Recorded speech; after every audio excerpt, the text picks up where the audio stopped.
Hi everyone, it's Karen here. I'd like to welcome you to my series, 6 episodes about Oracle cards. Now in this series 1, we're going to find out what Oracle cards are. We're going to be looking at intuition and how that works, the difference between Oracle cards and tarot cards, the fears and worries that people have when they're starting to read Oracle cards, and we'll have a small reflection at the end. So what are Oracle cards? Oracle cards are reflective. It's a conversation between you and your higher wisdom. They help engage your intuition, asking for you to provide the answers. They work gently, meeting you where you are at the present moment. So as I'm shuffling the tarot cards, Oracle cards, see how it's easy to get mixed up? As I'm shuffling the Oracle cards, I'm asking what my guidance is for today. So Oracle cards, they're singular cards, and they basically have a story in the whole card. Now you can read them as a story, connecting the cards together, giving you a bit of an overview of what's occurring in your life. They can give you guidance if you have any questions that you need answered.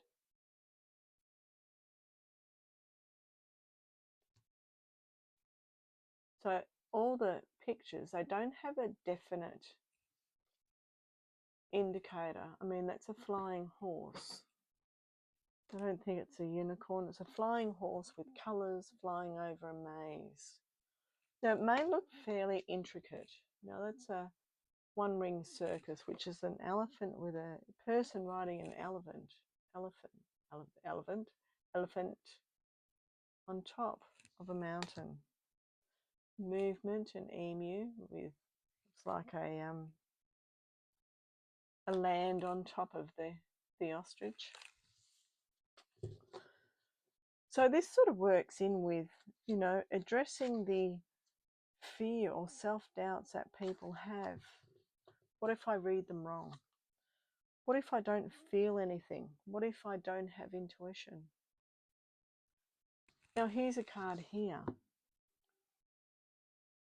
There can be a few ways that you can read this card. It's called making a choice, which basically you have a decision. You've got a yes or no answer. So making a choice where it's not yet clear which path to take. Number 30, because numbers come into the equation as well. Another one which is wide open. It looks like she's sort of standing on top of the cliff, addressing the universe, being very open into her expression of herself. So we were taught to doubt ourselves and to always look at an external authority for confirmation. So there's no right or wrong way to read these cards. A compass. And basically a compass tells you where to go, what direction to go in. Are you going north, south, east or west? But this compass is different. It's got the astrological signs on it. And it looks like it's a clasp, a powder puff. The oracle cards respond to honesty and messages asking to be acknowledged. So even if you looked at this and you saw one of those makeup cases, but it's a compass. So what you would get from that is it's guiding you, helping you guide you to where you need to go. Now it's pointing to, I can't really see exactly where it's pointing to, what astrological sign. Okay, let's say it's pointing to What have we got? Libra, Scorpio, Sagittarius, Capricorn, Aquarius. So let's say it's pointing to Aquarius. Now, Aquarians are very humanitarian. They do look at the bigger picture and what's best for humanity. Aquarius is also the water bearer. So it could be you need to drink more water, or you need to spend time near the water. You need to sort of look within at your own waters. Water is consciousness. Or if you look at another one, which is another message that's wanting to be confirmed, cleaning house. And that could not just be, your house, because this is our house. Our body is our house as well. It's about cleansing.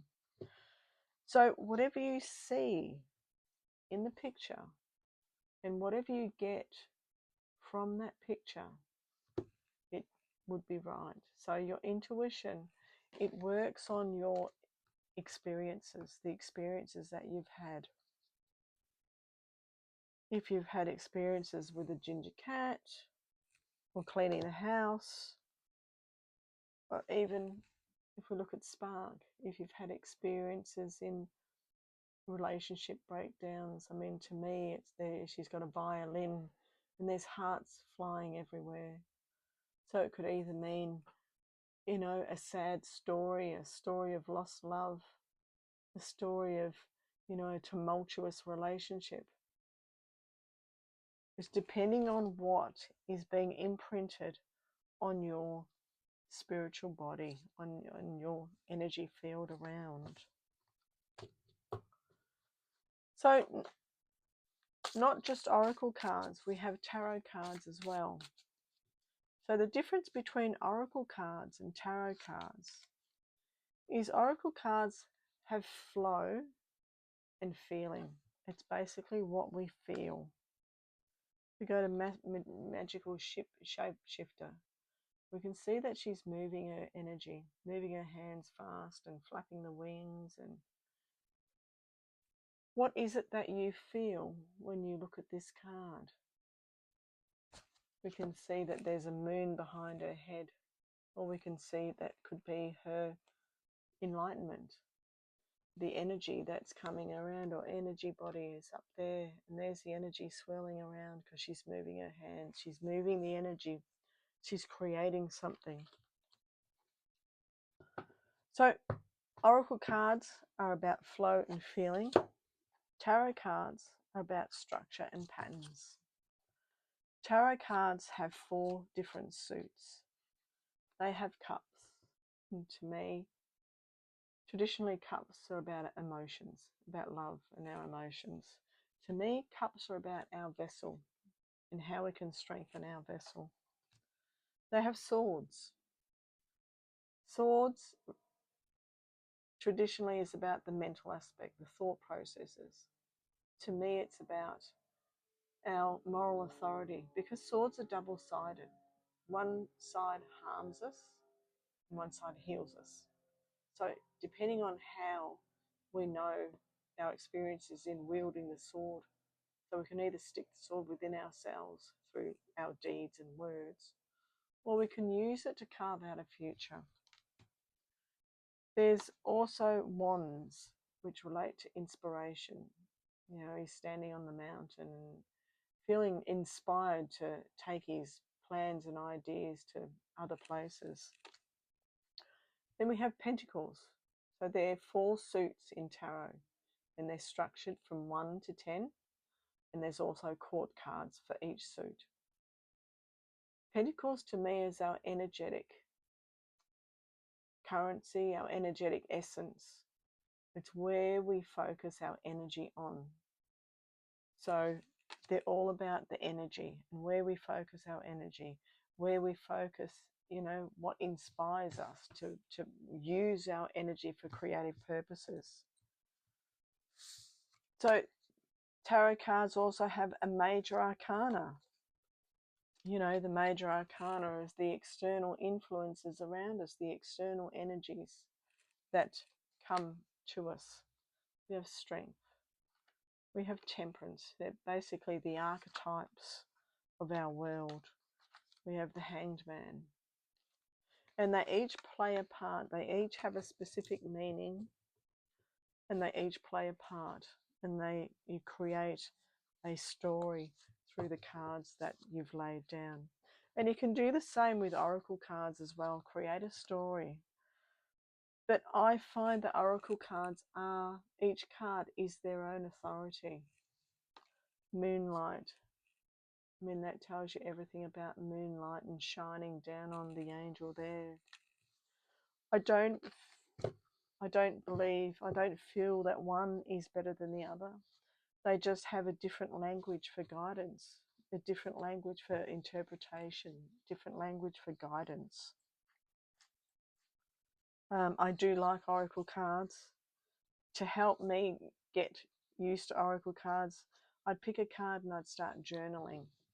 And that would connect me to my inner wisdom, to my higher self, and the stories that would come out and just flow. So intuition, a lot of people feel that, you know, excuse me, I'm not that intuitive. I'm not that good at it. What if I give the wrong answer? What if I'm not right? As I mentioned before, there's no right or wrong. Your intuition will come through, and the more you use them, the more you strengthen your intuition. Now, intuition doesn't always arrive at words. It's sensations, it's feelings, it's feeling warm, it's feeling a tightening, it's feeling a bit of sense of relief. You pick up magic prayer. What are you feeling? It's kind of like a feeling of exhilaration, a feeling of relief. There's a lot of energy coming up underneath, you know, supporting her head and her hair. Her hair's flowing in the wind and she's got her head back and she feels supported by the energy that's around her. So that's the intuition that's coming through, being imprinted on my energy system. She's feeling supported by the universe. Another one, Gentle Gardener. What are you feeling with this one? Well, you can see an elderly person up here just checking out the eggs and what's coming out of the eggs. It doesn't look like they're hatched yet. From afar it looks like they're hatched.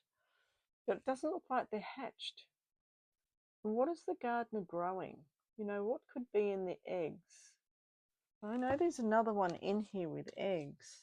And, oh, where is it? And I saw it. Here it is.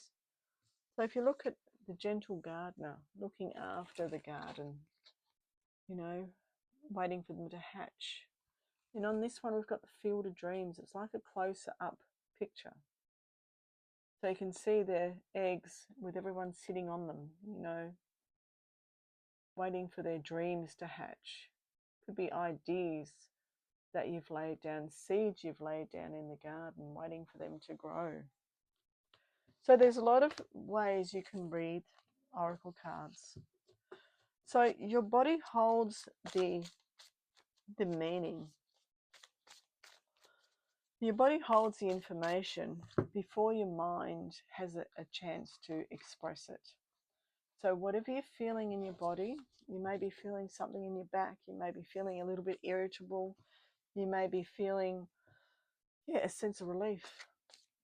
You may also be looking outside and seeing a bird or something, you know, and that's speaking to your intuition. So intuition isn't a gift given to, you know, specific people. Intuition is something that we all have. It's a sensitivity that can be strengthened with kindness to ourselves and practice. As I mentioned before, what I used to do is journal with the cards, and that would bring the connection to my higher self closer, and it was very much stronger.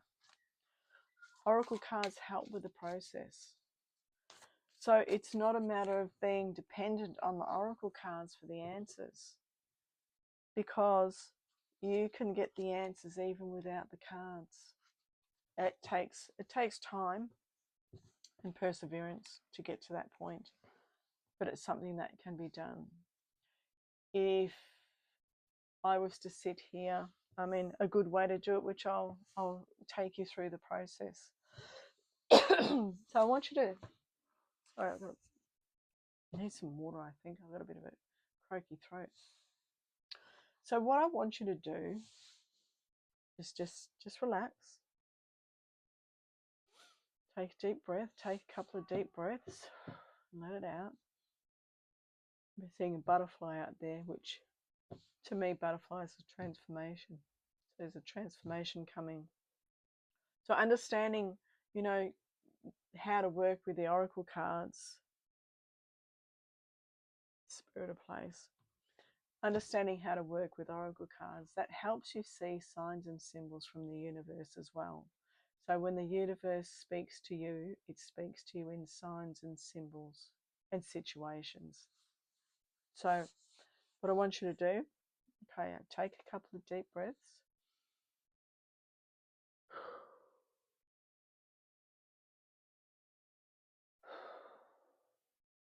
Now,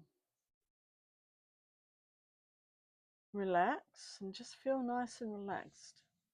Now I want you to bring down, visualize a white light coming down from your crown, and it's coming down past your third eye, which the third eye sees the possibilities and probabilities, and that helps you see, give you clairvoyance, is ears, because it'll go through the ears as well. Bring it down through the ears, through the third eye, to give you clairaudience and clairvoyance. Then it comes down to your throat. The white light's coming down. The throat's active. And that'll help you speak the truth when you read guidance from the oracle cards. And then it comes down to your heart. And that'll help open your heart to the possibilities and probabilities around. And bring out the love to everyone when you're doing a read for people.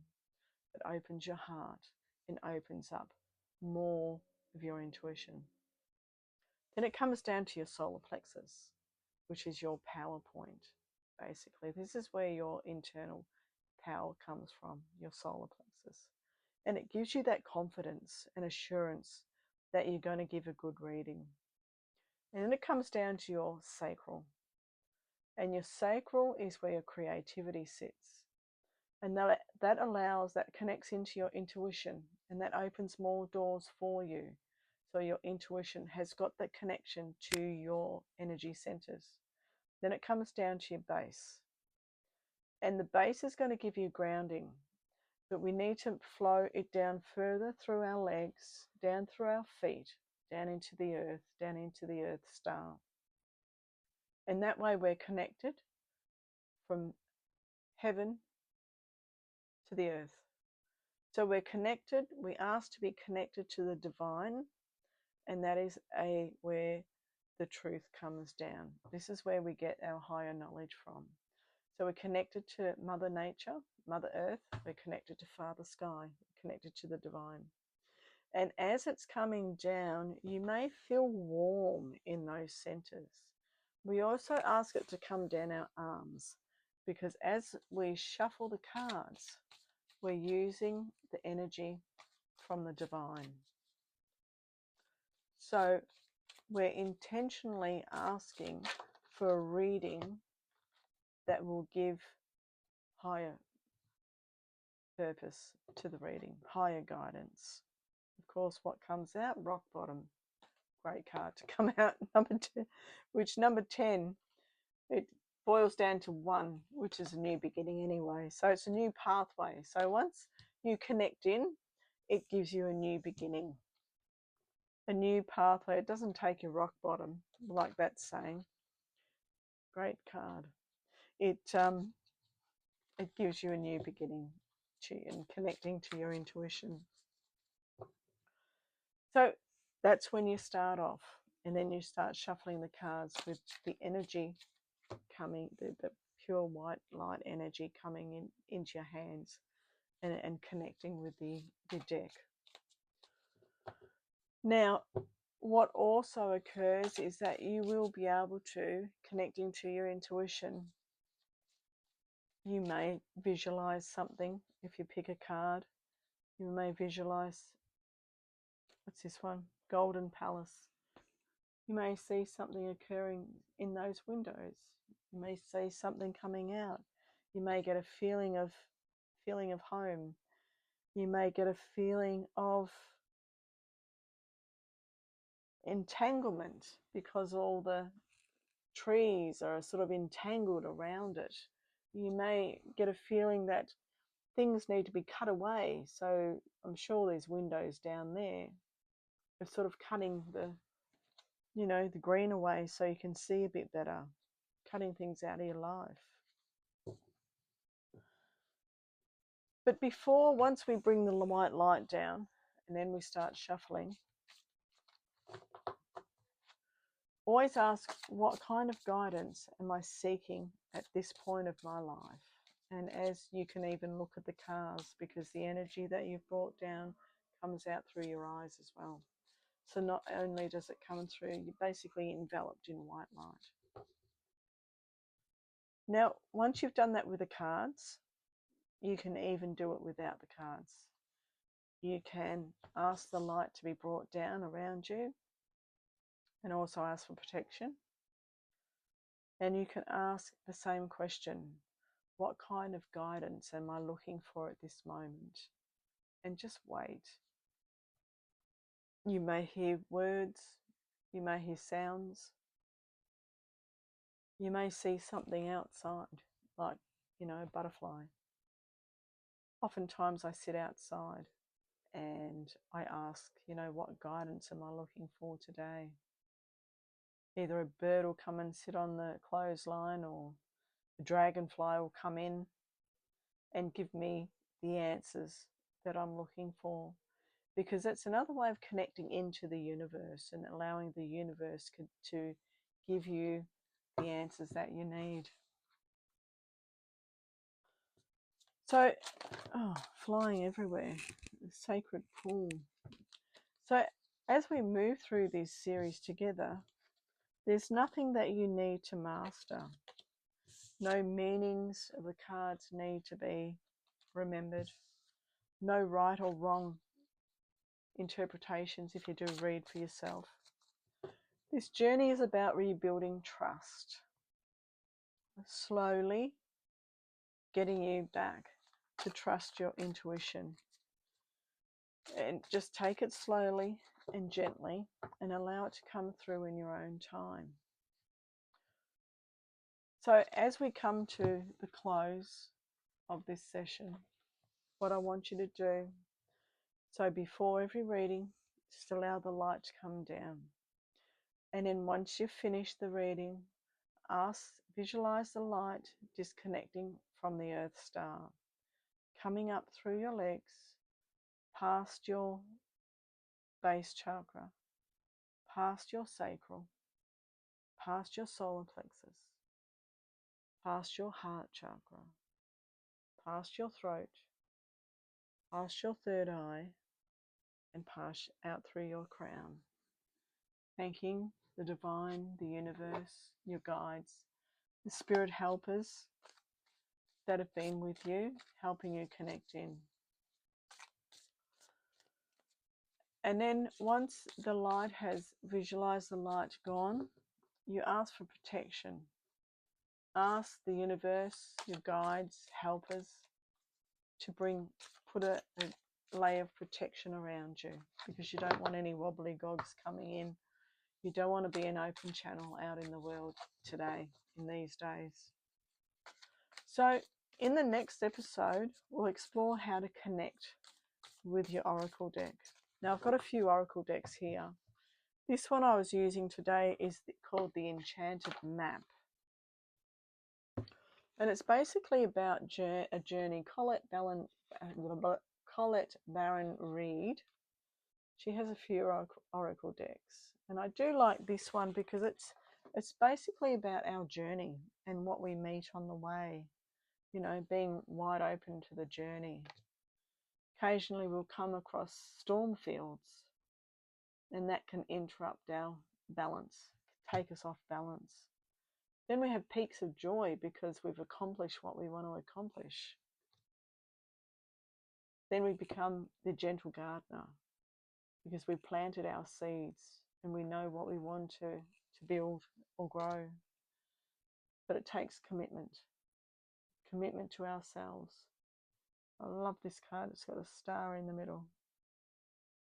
36, which is a 9. 9 is completion. 9 is cutting off things that we don't need anymore. And of course, our favourite rock bottom that we picked up before, which making a choice of things that we need to do on our life's journey.